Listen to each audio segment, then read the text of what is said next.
Masjid Wat Gali di Kecamatan Berbah, Sleman, Yogyakarta, dikenal merupakan salah satu bangunan kuno yang dibangun pada masa kejayaan Mataram Islam di Tanah Jawa.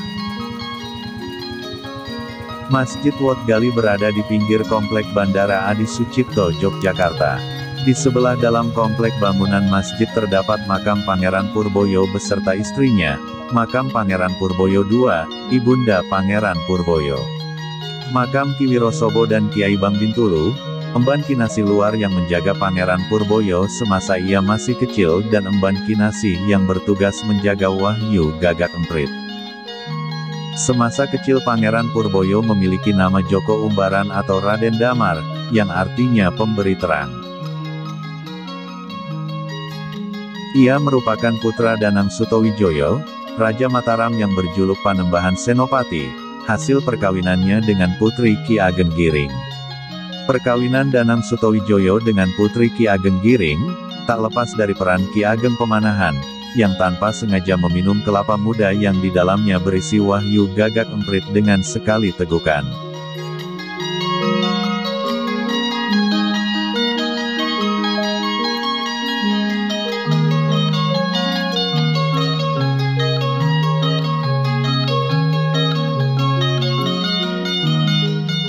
Dikisahkan dalam Babat Tanah Jawa, pasca runtuhnya Kerajaan Pajang, Ki Ageng Giring dan Ki Ageng Pemanahan sama-sama mencari wahyu raja untuk membangun kerajaan baru di Tanah Jawa. Oleh Sunan Kalijaga, kedua muridnya tersebut lantas diminta bertapa di tempat yang berbeda. Ki Ageng Pemanahan disarankan bertapa di Kembang Lampir. Sementara itu Ki Ageng Giring disarankan bertapa di Desa Sodo. Dari hasil laku bertapa, Ki Ageng Giring mendapatkan wahyu gagak emprit di dalam kelapa muda yang kelak akan menjadikan seseorang menjadi raja.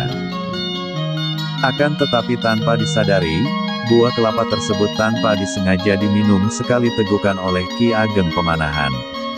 Mengetahui wahyu gagak emprit diminum oleh Ki Ageng Pemanahan yang tak lain adalah saudara seperguruannya, Ki Ageng Giring akhirnya merelakan, meski kesedihan hatinya tak dapat ditutupi.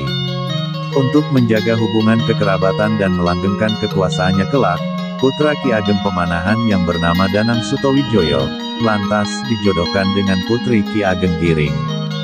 Dari hasil perkawinan tersebut lahir Joko Umbaran. Hanya saja untuk mencari pengakuan sebagai seorang putra raja, Joko Umbaran butuh perjuangan yang sangat berat. Sebab semasa ia berada di dalam kandungan, ayahnya meninggalkan ibunya seorang diri. Usai diakui sebagai putra raja, Joko Umbaran berganti nama menjadi Pangeran Purboyo. Oleh karena kesaktian dan perannya di dalam menjaga keraton Mataram, Pangeran Purboyo akhirnya menjadi sosok yang sangat dihormati. Di akhir masa tuanya, Pangeran Purboyo menetap di Wat Gali, dengan sebutan Kanjeng Panembahan Purboyo. Ia dimakamkan tepat berada di belakang pendopo kediamannya, yang sekarang dipakai sebagai Masjid Wat Gali. Kesaktian Panembahan Purboyo kata juru kunci makam Wat Gali, tidak hanya semasa beliau masih hidup, tetapi saat beliau wafat, makam Panembahan Purboyo masih tetap dihormati dan dikeramatkan. Kekeramatan tersebut dibuktikan dengan jatuhnya pesawat terbang jika melintas di atas makam Panembahan Purboyo. Oleh karena kejadian tersebut, sampai saat ini pantang bagi para penerbang melintas di atas makam Kanjeng Panembahan Purboyo. Makam Panembahan Purboyo yang berada di pinggir komplek Lanut Adi Sucipto, setiap hari ramai dikunjungi para peziarah.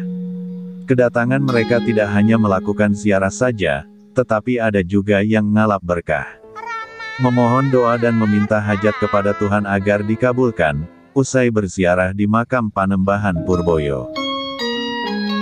Selain berziarah, banyak juga warga yang menggelar laku olah batin berharap memperoleh wahyu kederajatan.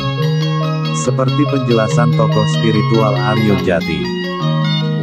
Kalau Pangeran Purbaya itu atau Panembahan Purbaya itu kan, beliau ini anak seorang raja yang memang sangat disukai sekali, dan ilmunya juga mumpuni, artinya beliau bukan orang sembarangan, sehingga beliau dinobatkan sebagai Panembahan. Sehingga sekarang itu banyak orang ke sana, ziarah ke sana itu malah berkah. Terutama mereka yang ingin ingin derajatnya naik, pangkatnya naik atau gimana ya. Intinya seperti itu.